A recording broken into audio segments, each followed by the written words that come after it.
Shalom semuanya.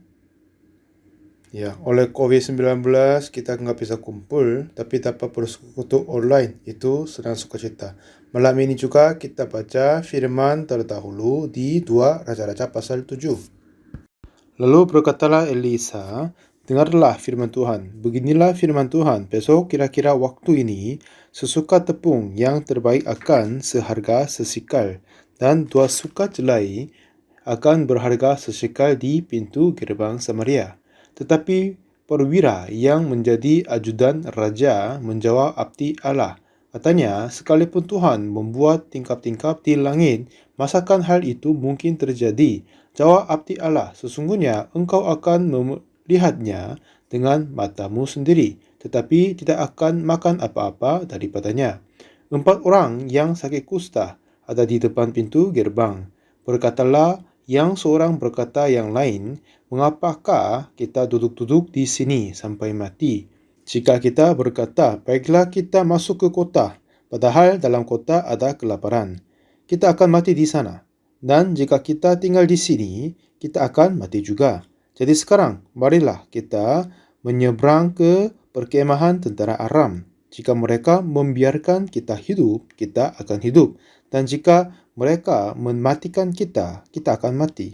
Lalu pada waktu senja, bangkitlah mereka masuk ke tempat perkemahan orang Aram. Tetapi ketika mereka sampai ke pinggir tempat perkemahan orang Aram itu, tampaklah tidak ada orang di sana. Sebab Tuhan telah membuat tentara Aram itu mendengar bunyi kereta, bunyi kuda, bunyi tentara yang besar, sehingga berkatalah yang seorang kepada yang lain, sesungguhnya Raja Israel telah mengupah raja-raja orang Het dan raja-raja orang Misraim melawan kita, supaya mereka menyerang kita. Karena itu, bangkitlah mereka melarikan diri pada waktu senja dengan meninggalkan kemah dan kuda dan keledai mereka, serta tempat perkemahan itu dengan begitu saja. Mereka melarikan diri, menyelamatkan nyawanya. Ketika orang-orang yang sakit kusta itu sampai ke pinggir tempat perkemahan, masuklah mereka ke dalam sebuah kemah, lalu makan dan minum.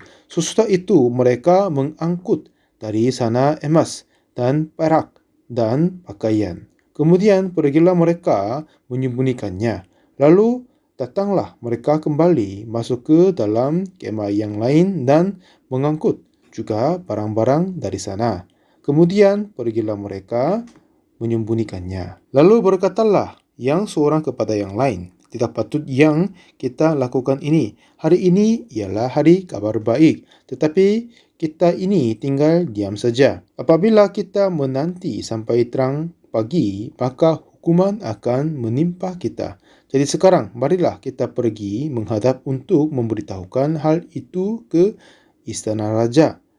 Mereka pergi lalu bersuruh kepada penunggu pintu gerbang kota dan menceritakan kepada orang-orang itu. Katanya, kami sudah masuk ke tempat perkemahan orang Aram dan ternyata tidak ada orang di sana dan tidak ada suara manusia kedengaran.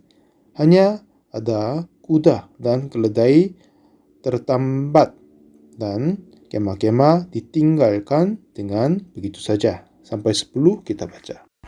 Ya, shalom semuanya. Ya, kita senang bisa membuka kitab suci dan bersekutu. Tuhan telah mengisi seluruh hatinya dalam firman Tuhan. Jika kita menemukan hati Tuhan yang ada di dalam kita, hati kita menjadi satu dengan Tuhan.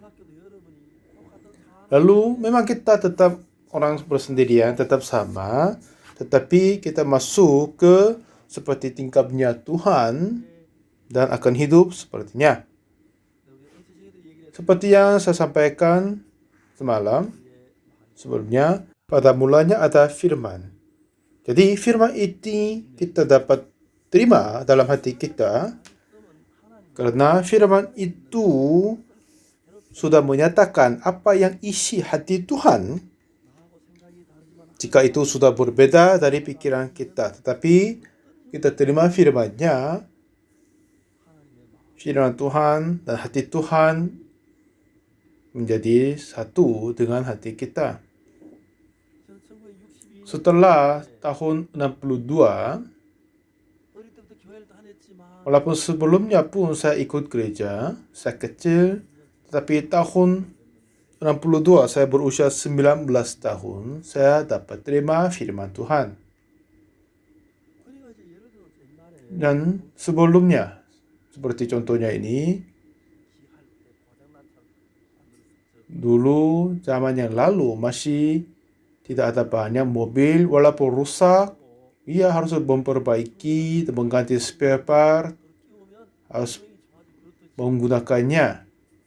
Seperti begitu, jika seseorang di antara Anda ada yang sikapnya tidak baik atau yang jahat, tetapi jika seseorang menerima hati Tuhan, kita akan menjadi mirip seperti Tuhan.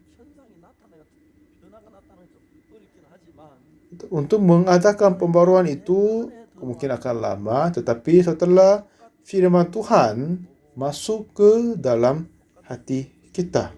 Setelah itu seseorang sudah berada di dalam kesulitan dan kebahayaan. Tapi apa yang kita merasa dan firman Tuhan merasa itu sudah berbeda. Dan Tuhan Allah merasa di dalam hati kita. Dan akhirnya bagaimana kita merasa pun berubah. Akhirnya kita akan menjadi orang-orang berbahagia. Dan melainkan itu, dan lebih dari itu, tidak hanya kita dengar firman Tuhan saja, dan juga saya juga berkata apa isi hatiku kepada Tuhan dalam doa. Dan saya dapat merasa Tuhan menerima doaku dan menerima kataku. Itulah hal-hal yang hebat sekali. Ada negara kerajaan namanya Eswatini. Negara ini adalah berada di Afrika bagian selatan. Waktu dulu kami mengutus dua anak dari sekolah musik dan menjadi sukarelawan di sana. Setelah kami membuat sekolah musik, lalu membuat konser di beberapa negara. Dan di Afrika memang masih belum ada sekolah-sekolah musik. Dan pemerintah minta saya bangun sekolah musik. Sekarang kami merencanakan akan membuka sekolah musik sekitar 100 di seluruh Afrika. Dan mereka masih belum ada violin, piano, trompet, atau nyanyian. Memang itu susah mereka belajar di tempatnya kan. Akhirnya, di negara bernama Eswatini, kami mengutus dua anak lulusan dari sekolah musik dan mereka menjadi sukarelawan di sana. Satu ketika ada lulusan universitas negara terdengar. Dan mereka berkata, ayo mari kami ke situ dan bernyanyi untuk mereka. Jadi, anak muda orang Korea, tua perempuan ini datang ke universitas negara. Dan mereka berkata kepada panitia, kami berdua datang dari Korea, kami bagus nyanyi, kami mau memberi nyanyian untuk kepada yang lulusan. Kata panitia, tidak bisa. Oh, kenapa Pak? Katanya raja akan hadir acara lulusan hari ini. Kemarin kami sudah sampaikan susunan acara itu tidak dapat diganti. Oleh sebab itu, karena di susunan itu masih belum ada nyanyian, akhirnya kamu berdua tidak bisa bernyanyi. Oke, baik, nggak apa-apa, kami akan hadir saja. Beberapa saat kemudian, dia datang kepada perempuan-perempuan ini. Sang raja masih belum datang. Sebelumnya, kamu dapat bernyanyi. Apa? Kamu bisa nyanyi sekarang? Oke, baik. Berapa nyanyian? Katanya 3. Jadi, kedua anak perempuan ini bernyanyi yang pertama. Waktu itu sudah datang rajanya. Setelah raja sudah datang dan dengar nyanyian mereka, dan raja diam duduk di tempatnya. Yang di tengah beliau adalah raja dan pegawai-pegawai di sekitarnya. Setelah semua selesai acara lulusan, dan sang raja panggil kedua anak muda yang nyanyi yang tadi dan bertanya, kalian dari mana? Iya, kami datang dari Korea. Oh, bagaimana kalian bernyanyi dalam bahasa kami? Ya, kami belajar bab raja. Dan mereka berkata, sekitar 10 hari ke depan, Pak Pendeta Oxford yang pendiri sekolah musik kami akan datang. Oh, benarkah? Jadi sang raja berkata, perintahkan menteri pemuda untuk menjemputku di bandara. Ini hal yang hebat kan? Jadi setelah menteri untuk menjemput saya tidak perlu mengurus semua surat-surat untuk masuk ke imigrasi karena mereka urus semua. Saya hanya duduk ruangan VIP, minum teh, sudah jadi semuanya. Lalu disuruh datang istana. Lalu saya tanya kepada Menteri Pendidikan dan Pemuda, berapa lama saya dapat bertemu dengan sang raja? Katanya 40 menit. Dan dia kasih tahu raja akan duduk di sini dan jalannya arah ke sini. Dan orang-orang di sana mereka semua sujud dan tekuk lutut di depan raja. Memang itu peraturan mereka, tapi kepada orang asing tidak usah. Jadi saya dapat berjalan di depan raja dan ketemunya. Setelah saya bertemu sang raja, ternyata ini raja yang terbaik. Setelah salam berdua, 10 menit sudah berlalu. Lalu saya duduk di depannya mulai memberitakan Injil kepadanya. Di tengah ada penerjemahan Pendeta Joseph Park. Dan setelah 10 menit kemudian, hanya tertinggal 30 menit saja, ya kan? Jadi saya pas memberi khotbah selama 30 menit dan selesai. Lalu sang raja berkata, Pak Pendeta, bolehkah Anda sampaikan firman melebihinya? Dia terus memandang aku dan fokus dan dengar khotbahnya. Saya sudah pernah memberi khotbah kepada banyak orang. Tetapi ini yang kelihatannya orang yang sangat sesungguh ingin dengar. Lalu saya tambah 30 menit lagi memberi khotbah kepada raja. Setelah selesai, katanya, Pak Pendeta meminta maaf, tapi bisa memberi khotbah sekali lagi? Ya, kenapa tidak? Bisa. Jadi sepanjang malam pun saya bisa beri khotbah. Terus saya menambah 30 menit lagi khotbahnya. Dan waktu itu, sang raja menerima pengampunan dosa dan keselamatan dari Tuhan Yesus. Lalu sang raja berkata, Pak Pendeta, Anda adalah sungguh hamba Tuhan yang sejati. Aku akan memberi tanah yang kayak 3 ekar lebih yang terbaik. Bangunlah pusat IYF di sini dan bangunlah rumahmu di sini juga.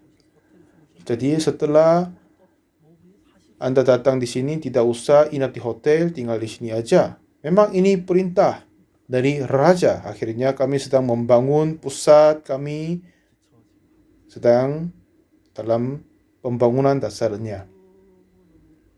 Jadi kami menjadi sudah bersahabat, bagus sekali. Raja meminta kepadaku bahwa ibunya yang melahirkan dia akan datang di Korea untuk diobati di rumah sakit yang besar. Katanya Pak Pendeta tolong bantu dia. Oke, baik, saya setuju. Pada saat ratu, ibu dari raja datang Korea, saya juga balik dari luar negeri. Dan seorang ratu datang dan asistennya selama sekitar 60 orang datang berikutnya. Lalu saya dapat bertemu dia, kebetulan putrinya ketemu aku dan kenalkan kepada ratu. Dan saya berkata kepada pegawai di situ, sang raja perintah kepadaku untuk membantu ibunya di sana. Jadi saya harus ketemu dia. Dan mulai saat itu, ya saya bisa menghadapi kepada ratu dan memberi khotbah kepadanya. Memang waktunya indah sekali dengan beliau.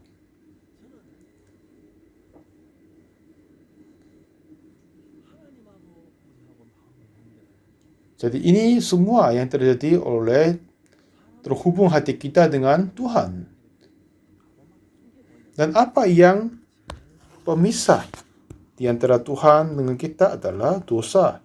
Yesaya 59 ayat 1 dan 2 berkata, sesungguhnya tangan Tuhan tidak kurang panjang untuk menyelamatkan dan pendengarannya tidak kurang tajam untuk mendengar, tetapi merupakan pemisah antara kamu dan Allahmu ialah segala kejahatanmu dan membuat ia menyembunyikan diri setiap terhadap kamu sehingga ia tidak mendengar ialah segala dosamu.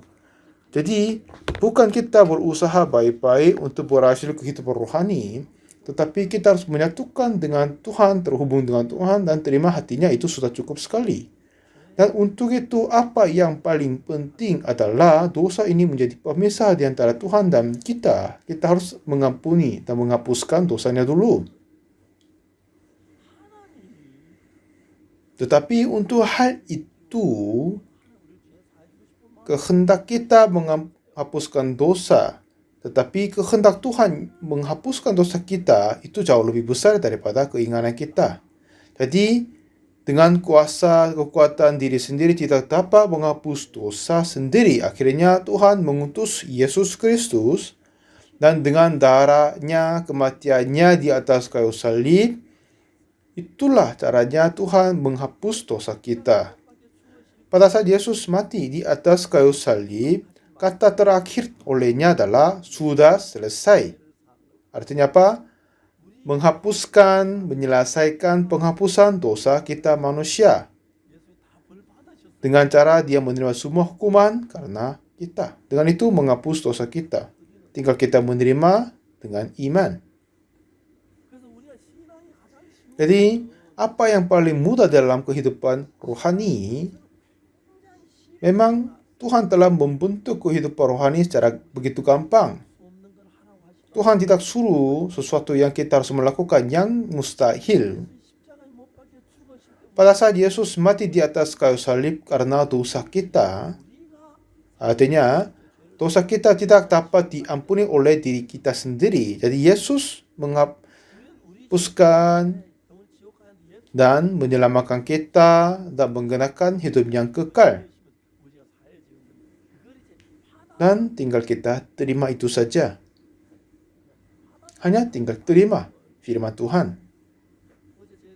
Seperti yang sesi sebelumnya saya berkata, di 2 Raja-Raja, Abdi Allah Elisa berkata, dengarkanlah firman Tuhan, begini, besok kira-kira waktu ini, sesuka tepung yang terbaik akan berharga sesekal dan 2 suka jelai akan berharga sesekal. Apa maksudmu? Besok kira-kira waktu ini sesuka tepung yang baik akan berharga sesekal. Ini kata Tuhan, terima kasih banyak. Seperti gini, terima itu saja cukup. Tetapi hati manusia bagaimana? Adalah roh jahat menguasai di dalam hati manusia dan mengarahkan hati kita ke tempat-tempat yang aneh. Jadi, kita bisa terimanya. Firman Tuhan kan?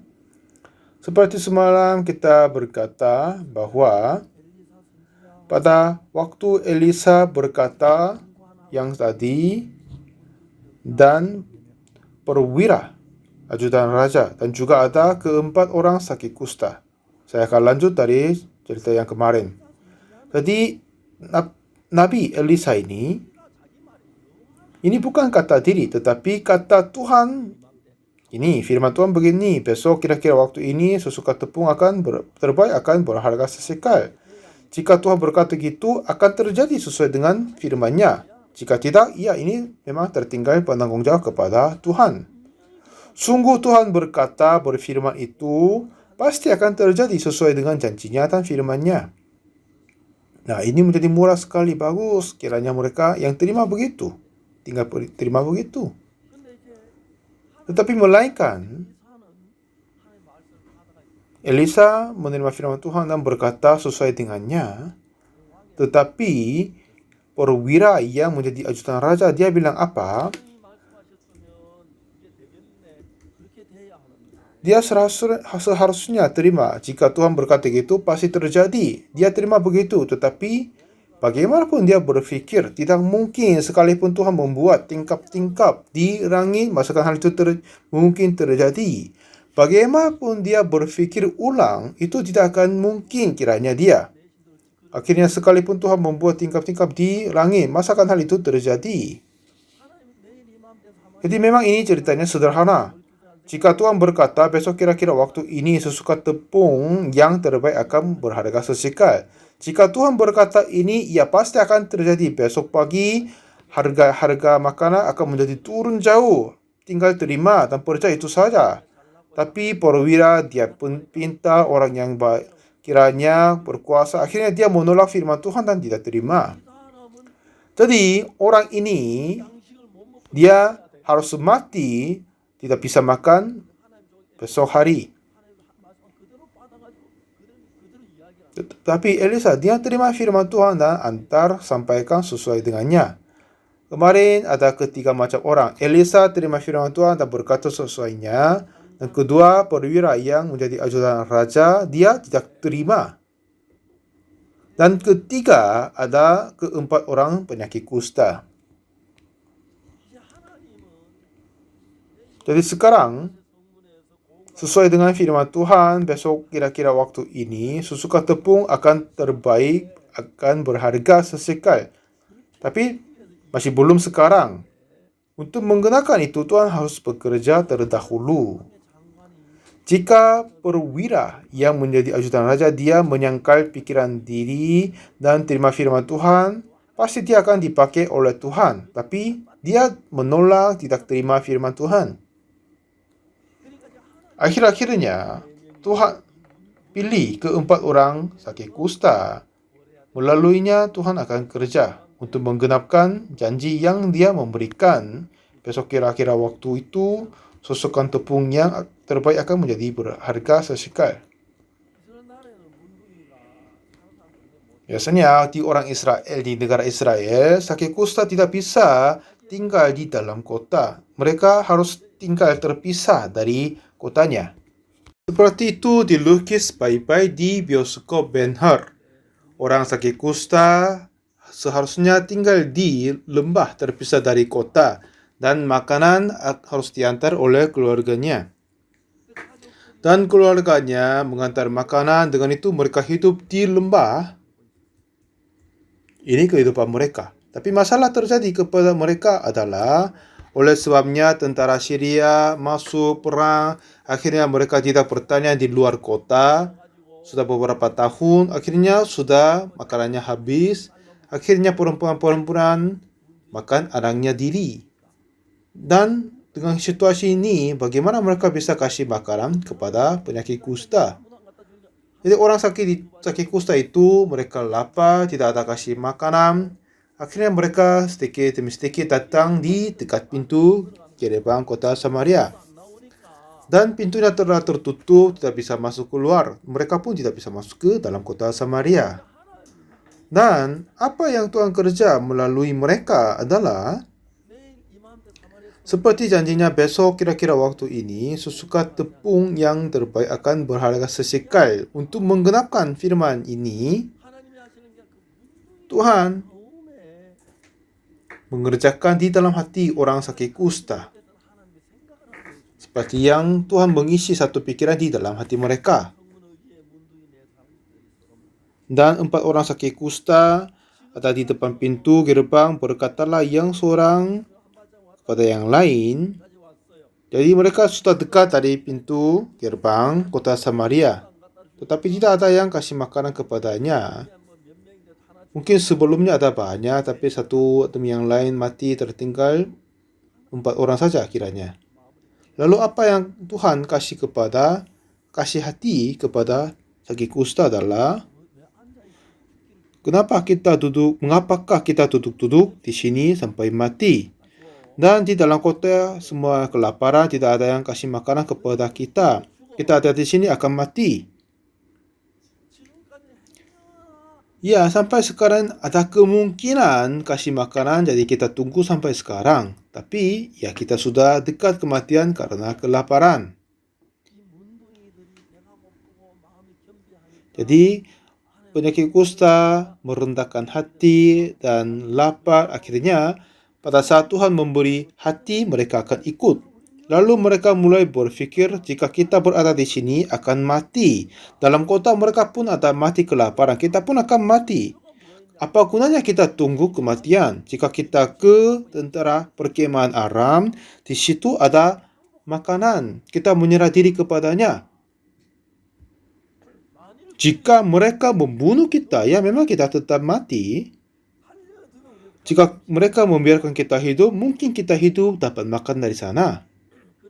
Dengan ini, pada waktu malam, mereka sedang menuju ke perkemahan Aram. Karena sudah lama sekali mereka lapar dan tubuhnya tidak baik.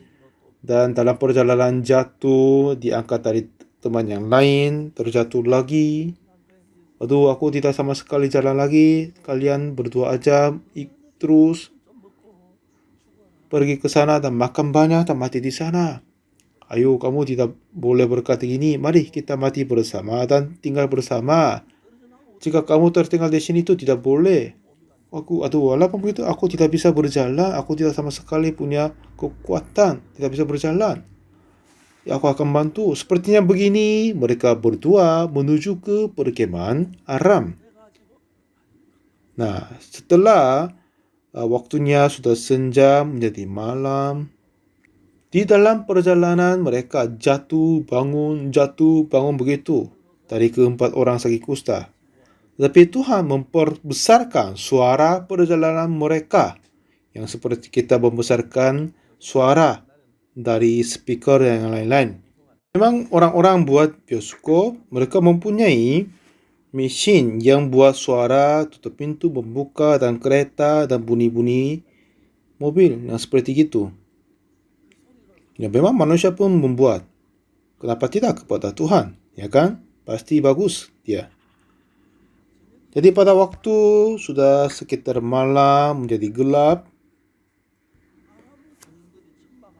dan tentara-tentara Aram, mereka merebus, memasak semuanya di sana, dan membakar kayu, dan memasak semua, sudah hampir jadi, mau baru makan ini.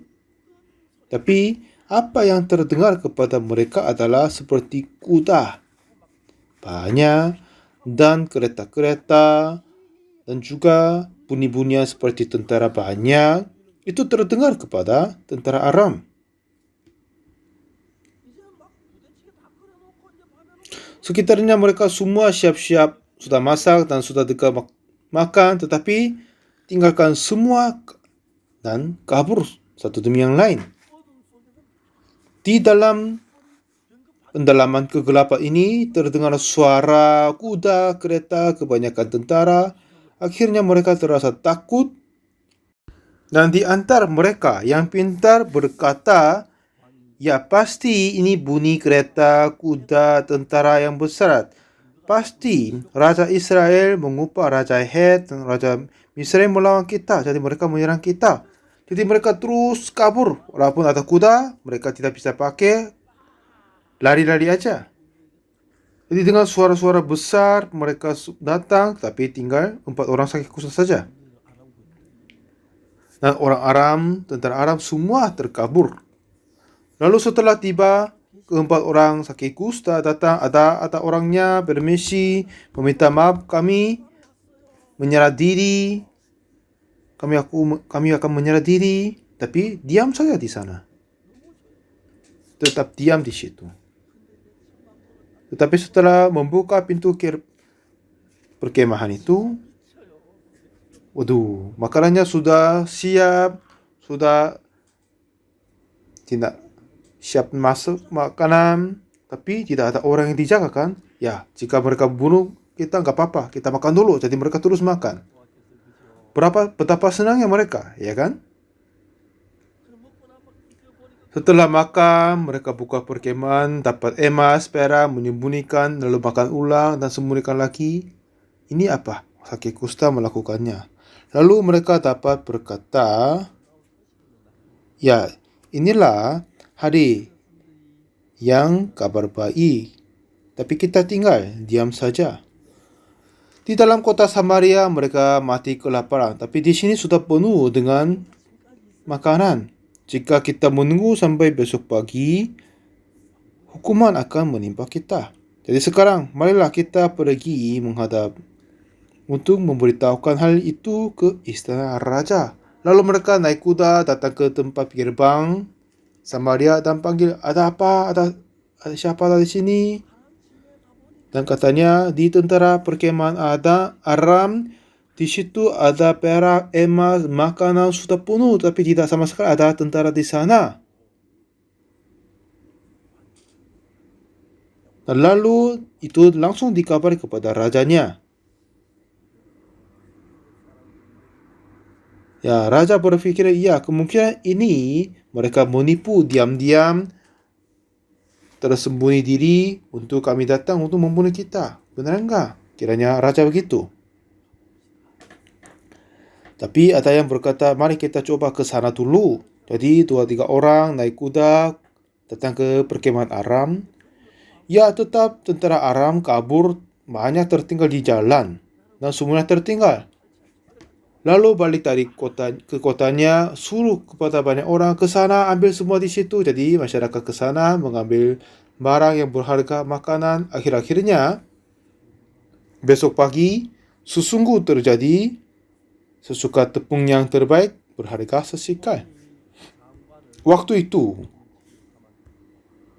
raja menganggap perwira yang tadi menjadi penjaga pintu gerbang, tapi dia diinjak sampai mati.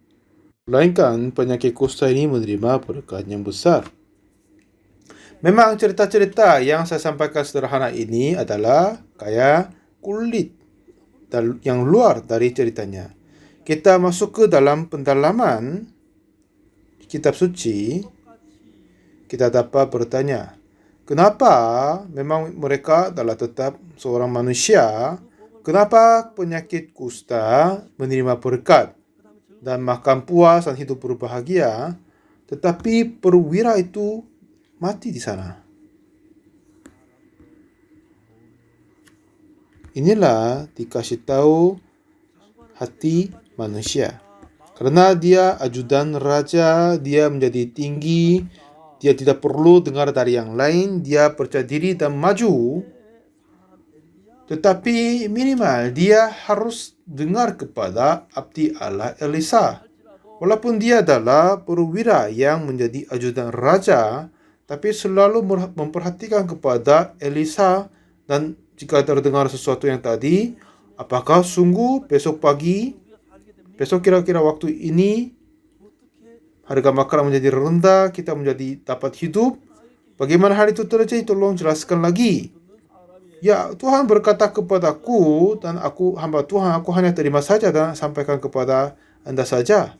Oh, tidak mungkin terjadi. Ya, sekalipun Tuhan membuat tingkap-tingkap di langit, masakan hal itu terjadi? Karena dia adalah sombong dan arogan, tinggi hatinya, dan kuat pikirannya diri. Jadi dia tidak dapat terima pikiran yang berbeda dari dirinya sendiri. Jika dia dengar firman Tuhan, jika Tuhan berfirman begitu, sungguh itu akan terjadi. Tetapi inilah orang yang percaya kepada dirinya sendiri. Semakin kita mengetahui tentang kehidupan rohani, itu makin senang dan mudah. Makin banyak kita mengetahui kehendak Tuhan.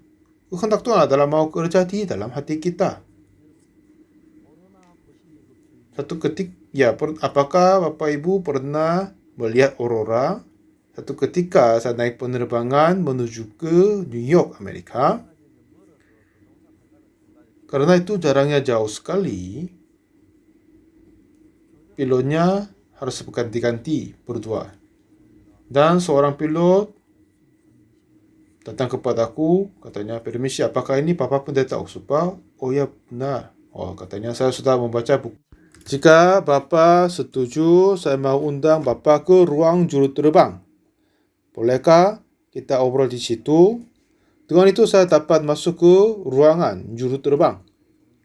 Di situ ada duduk untuk juru terbang dan pembantunya, dan di belakang ada 2 kursi yang sisanya. Memang apa yang saya tahu adalah kitab suci saja. Jadi selalu suka berkata tentang kitab suci, bagaimana menerima pengampunan dosa, bagaimana kita menerima iman. Iman ini bukannya kita melakukan sesuatu, tetapi menerima apa yang dikasih oleh Tuhan. Jadi keempat sakit kusta ini, mereka tidak mempunyai hikmat. Jika mereka tinggal di sana, pasti akan mati. Tetapi setelah diberi hikmat oleh Tuhan, pikiran 4 orang sakit kusta mulai berubah. Terus dulu mereka berpikir dan mengharapkan keluarganya akan mengantar makanan. Tetapi kepada 4 orang sakit kusta, Tuhan memberi hikmat kepadanya. Lalu mereka berpikir adalah, ya jika kita di sini pasti mati di sini. Dan sudah lihat beberapa yang sudah meninggal dunia kan? Kenapa kita duduk di sini? Lebih baik kita ke perkemahan Aram. Di situ pasti ada makanan dan orangnya penuh makanannya. Jika mereka bunuh kita, memang bunuh sini di sana nggak apa-apa, tetap sama. Tapi jika mereka membiarkan kita hidup, kita dapat makan hidup. Mari kita ke situ. Hati ini bukan yang mereka sendiri dapat mempunyainya. Tetapi Tuhan mau bekerja melalui 4 orang sakit kusta. Jadi mengisi hati ini di dalamnya. Jadi kelihatannya pikiran kita, hati kita kelihatannya benar dan baik. Tetapi pada saat kita membaca kitab suci, kita hidup seperti bodoh. Jadi setiap saat saya membaca kitab, saya selalu menyangkal pikiranku dan menerima firman Tuhan.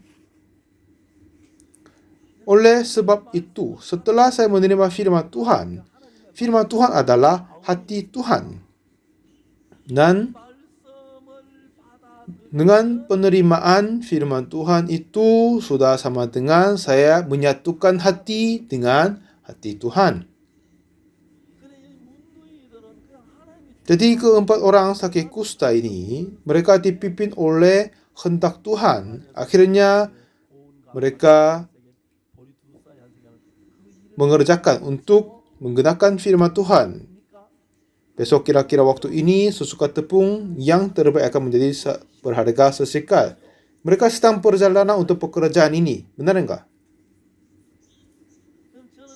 Jadi saudara, pada saat saya berusia 19 tahun, pada tahun 1962,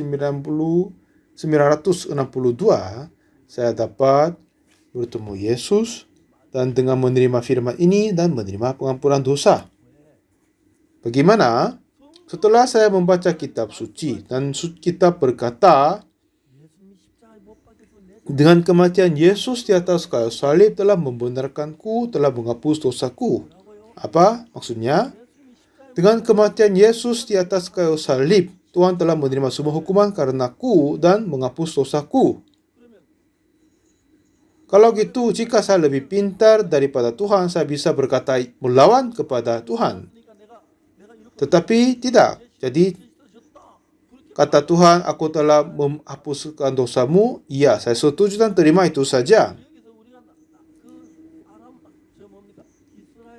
Jadi perwira menjadi ajudan raja itu, dia tidak terima firman Tuhan yang disampaikan oleh Elisa, ya kan?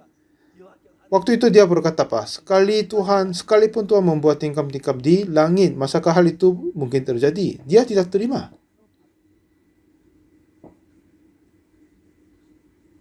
Satu ketika, itu tahun 87, saya terasa susah sekali penyakit mah. Ya, sakit mah ini susah sekali. Walaupun saya makan bubur saja, waduh, ini selalu terbuang diare. Waktu itu saya berat badan sekitar 70 kilo, masih kurus waktu itu. Tapi dari sana saya hilang 7 kilo dalam 3 bulan.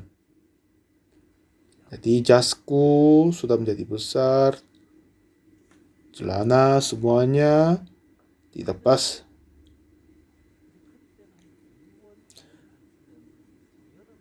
Itu sudah dekat akhir bulan Juni pada musim panas, jadi bulan 7, 8 ada banyak pekerjaan. Biasanya saya pergi untuk pimpin persekutuan atau KKR sekitar 4-5 hari. Waktu itu mereka siapkan makanan yang baik kepadaku, saya tidak bisa tolak, ya kan? Jadi makan terus, tapi itu menyakiti perutku juga. Pagi hari itu saya berdoa kepada Tuhan bahwa Tuhan, aku sakit perut. Sebentar lagi saya harus pimpin beberapa acara, banyak acara di musim panas. Dengan tubuh ini, daya tubuh ini saya tidak menanggungkan melayani semuanya. Jadi Tuhan, tolong sembuhkan perutku.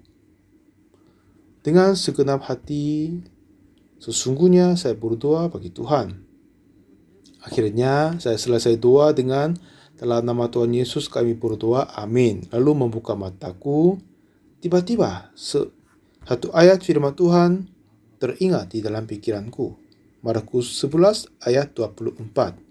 Katanya, ini memang firman yang sudah saya ingat baik-baik. Karena itu aku berkata kepadamu, apa saja yang kamu minta dan doakan, percayalah bahwa kamu telah menerimanya, maka hal itu akan diberikan kepadamu. Setelah kita membaca kitab dan diam saja, itu sama dengan menolak Tuhan. Firman Tuhan memang ini perkataan dari Tuhan Allah, dan tinggal kita menerima di dalam hati kita. Tuhan berkata, apa saja yang kamu minta dan doakan. Setelah itu apa? Percayalah bahwa kamu telah menerimanya. Maka hal itu akan diberikan kepadamu. Ya, ini gampang sekali enggak? Tuhan, aku sakit perut, sembuhkan aku. Saya berdoa, ya saya percaya engkau sudah terimanya, dan saya menganggap diri sudah sembuhkan aku. Cukup sekali. Tapi pada saat saya makan sarapan, waktu itu kebetulan ada banyak tamu datang di rumahku, istri siapkan banyak makanan. Dan saya datang ke dapur untuk makan sarapan bersamanya. Waktu itu ada banyak makanan sudah bersedia untuk tamu-tamu, tapi di ujungnya, karena saya sakit perut, istriku siapkan bubur saja di sana. Saya terasa marah. Mereka semua siapkan makanan yang enak, tapi hanya kasih bubur kepadaku. Tapi iya, tidak ada pilihan lain kan, karena saya sakit perut. Tapi pada saat itu saya berpikir, kenapa saya tidak bisa makan daging, saya tidak bisa makan gorengan, karena saya sakit perut. Tapi apa yang Tuhan berkata, percayalah kamu telah menerimanya, maka hal itu akan diberi kepadamu. Setelah saya percaya aku sembuh, apa? Saya harus makan daging, sayur, kimchi semuanya kan? Lalu saya percaya aku sudah sembuh. Lalu saya singkirkan bubur dan mengambil nasi dan memulai makan nasi baru dari dalam 3 bulanan ini. Nasi, kimchi, daging, semua makan. Setelah dilihat istriku, dia terkaget. Oh, jangan khawatir. Jadi istriku balik. Lalu saya habiskan semangkuk nasi. Ini pertama dari 3 bulan ini. Setelah saya habis makan, aduh, saya sakit perut lagi. Saya tidak bisa tahan.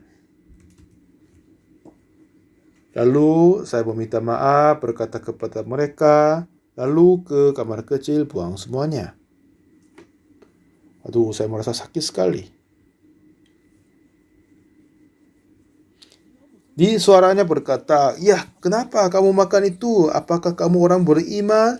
Jika kamu makan yang makanan-makanan keras, kamu akan sempat mati." Saya dapat berpikir gitu.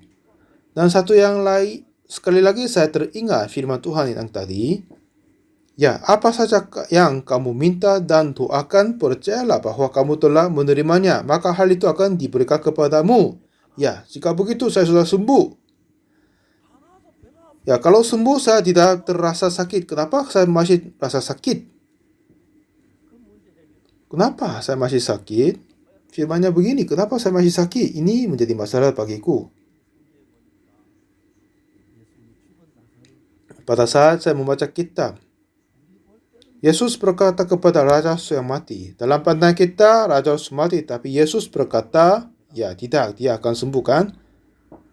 Dan sepertinya pandang aku, saya sakit tapi firman Tuhan adalah benar. Saya menganggap aku sudah sembuh dan percayanya. Dan pada makan siang saya sudah habiskan makanan juga. Dan setelah waktunya makan malam,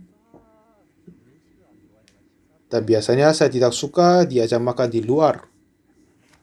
Tapi saya tidak menolak permintaan malam itu, diundang makan di luar di buffet Hyatt Hotel.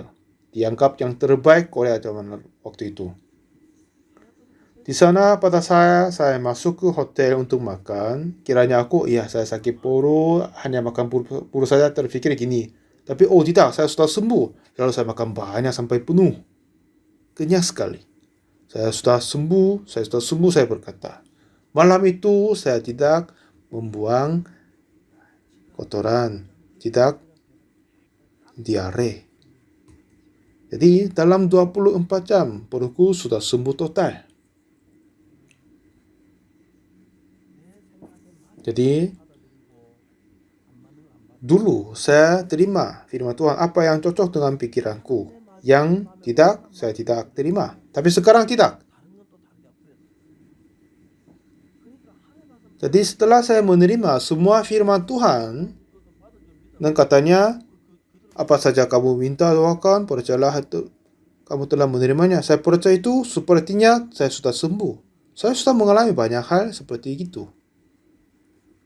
Pada saat saudara Choi Yohan ditusuk racun kalajengking dan hampir mati dia, dan saya sudah memberi konsultan, anggaplah kamu sudah sembuh, Tuhan memberi kekuatanmu, dan dia sembuh. Seperti gini saya sudah mengalami banyak orang yang kelihatannya mati sudah sembuh.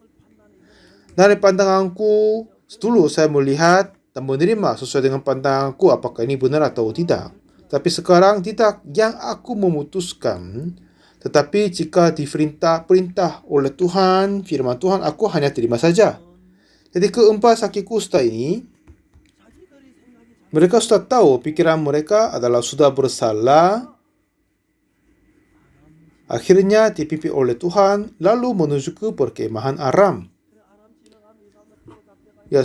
Mungkin mereka juga terasa takut, mungkin ditahan, dibunuh di sana. Tapi Tuhan kerjakan dalam perjalanan menjadi suara-suara kereta, kebanyakan tentara dan kuda. Akhirnya dari jarak jauhnya terdengar suara-suara besar itu. Tentara Adam takut dan mereka kira, pasti Raja Israel telah mengupah raja-raja orang Het dan raja-raja orang Misraim melawan kita. Jadi mereka menyerang kita. Jadi mereka semua kabur. Walaupun ada kuda, buru-buru tidak ambil, hanya lari-lari aja. Jadi keempat sakit kusta ini, mereka datang di perkemahannya. Makanannya sudah bersedia, sudah masak penuh. Mereka sepertinya terasa gila karena sudah lama lapar, baru dapat makanan. Walaupun aku mati, aku akan mati makan sekarang ini. Lalu terus mereka makan, setelah penuh, menyembunyikan emas, perak, semuanya. Lalu mereka dapat pikiran yang baru ini. Hari ini adalah hari yang kabar baik, tapi kita diam saja. Apabila kita menanti sampai terang pagi, maka hukuman akan menimpa kita. Jadi kita pergi ke Samaria dan kabari kepadanya. Lalu mereka mengambil seekor demi seekor kuda dan lari ke Samaria. Lalu suruh panggil orang penjaga di sana dan berkata kepada penjaga pintu. Lalu malam hari itu raja terbangun dan keluar. Ya, kiranya dia pasti tentara Aram menyembunyikan diri untuk melawan kita. Tapi pegawainya berkata, ya sang raja, kita masih punya 2 ekor kuda, suruh mereka periksa di sana dulu. Dan setelah itu dapat dilihat semua orang terkabul, semua barang tertinggal, kuda, kereta, kereta yang berharga, yang lain-lain sudah tertinggal semua. Lalu semua masyarakat Samaria ke situ mengambil semua barang, makanan di situ dengan kereta dan tas yang lain-lain. Akhirnya, ya mereka senang sekali ya kan? Ya, betapa berharganya keempat sakit kusta ini. Jadi seperti yang kemarin saya berkata, ada 3 macam orang. Pertama, Elisa, hamba Tuhan. Dia selalu menyampaikan firman yang dia dapat kepada orang. Karena aku ini adalah hamba Tuhan, saya harus selalu sampaikan firman Tuhan yang sesuai dengannya. Dan kedua, perwira menjadi ajudan raja. Karena dia sendiri pintar sekali, dia tidak ikut firman Tuhan, mengikut pikiran diri. Akhirnya dia mati sampai ke neraka. Dan keempat orang sakit kusta.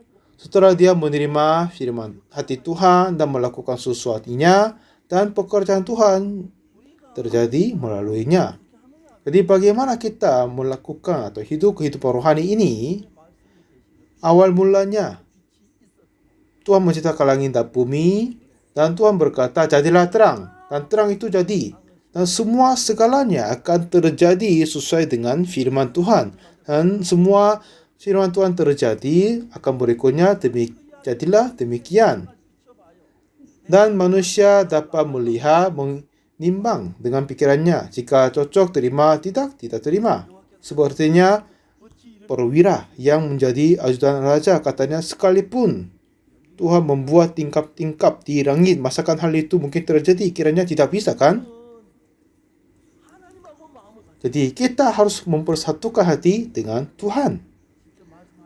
Walaupun Tuhan tidak langsung berkata kepada sakit kusta, tapi Tuhan memberi hati kepadanya. Akhirnya mereka pergi ke perkemahan Aram.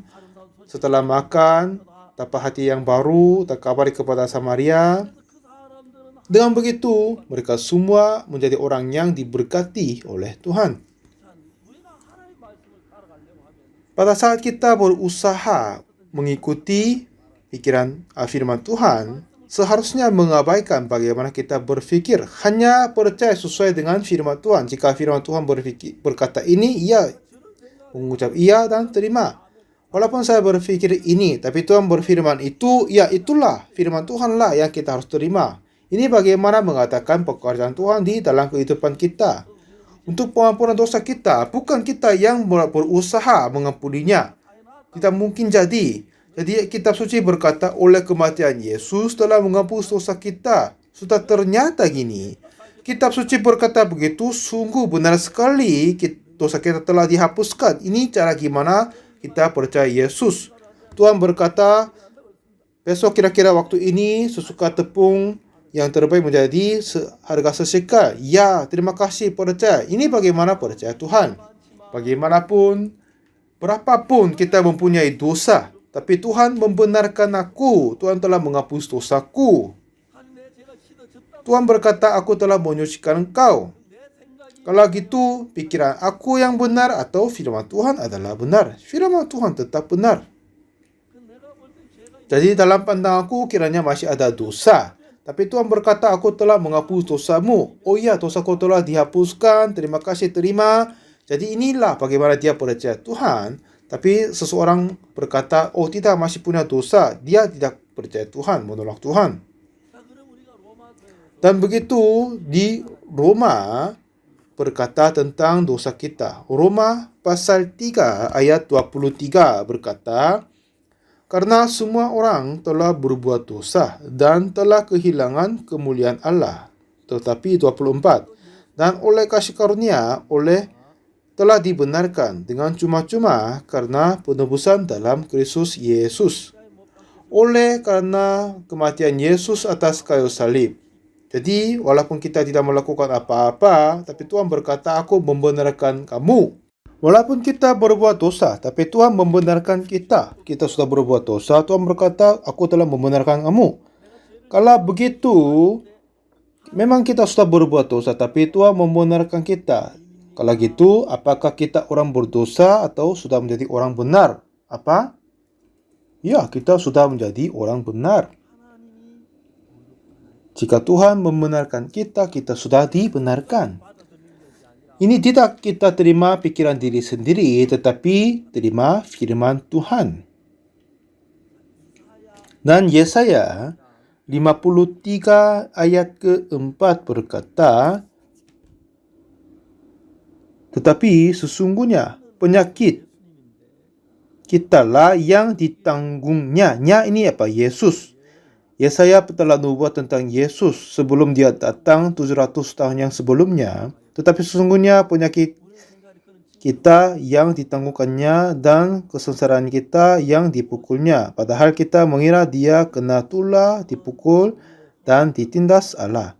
Tetapi dia tertikam oleh karena pemberontakan kita. Dia dirumuhkan oleh karena kejahatan kita. Ganjaran yang mendatangkan keselamatan bagi kita ditimpakan kepadanya. Dan oleh bilur-bilurnya kita menjadi sembuh. Oleh kematian Yesus, kita sudah sembuh dan diselamatkan. Ayat 6, kita sesat seperti domba.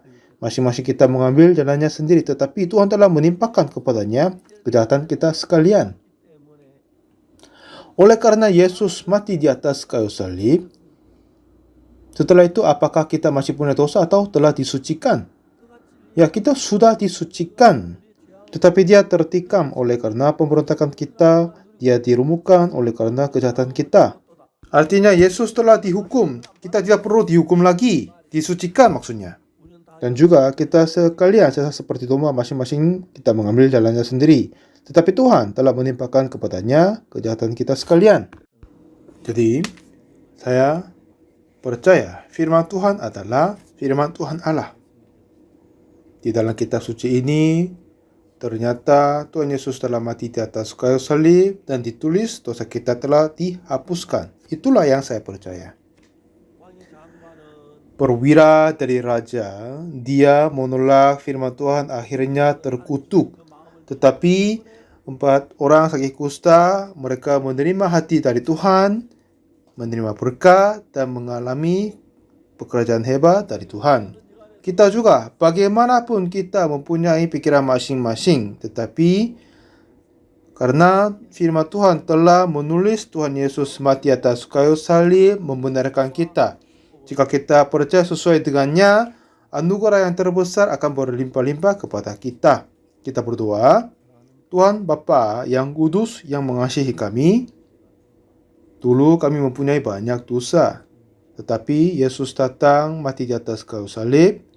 Dengan itu semua dosa kami telah dihapuskan. Terima kasih banyak Tuhan. Kepada semua yang pendengar, biar mereka menerima pengampunan dosa dan yakinnya bukan kami yang melakukan, tetapi Engkau telah berbuat semuanya. Jika kita menganggap diri orang berdosa, ini pikirannya bersalah. Tolong memperbarui hati kita, biar kita hidup berbahagia. Terima kasih lagi, kami berdoa dalam nama Tuhan Yesus Kristus. Amin.